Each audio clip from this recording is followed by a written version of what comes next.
Hello দর্শকরা, আসসালামু আলাইকুম। আশা করি আপনারা সবাই ভালো আছেন। আজকে আমি নতুন জায়গায় বেড়াতে যাচ্ছি। জায়গাটার নাম আমাদের এলাকার শঙ্কদিয়া বাজার।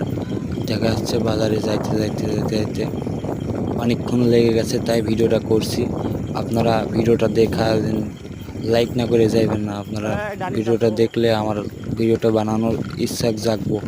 আর না না দেখে লাইক করলা তাহলে আর ভালো লাগবে না ভিডিও বানাইতে। আপনারা যদি লাইক করেন আমি ভালো ভালো সুন্দর সুন্দর ভিডিও বানাবো আপনাদের দেওয়ার জন্য।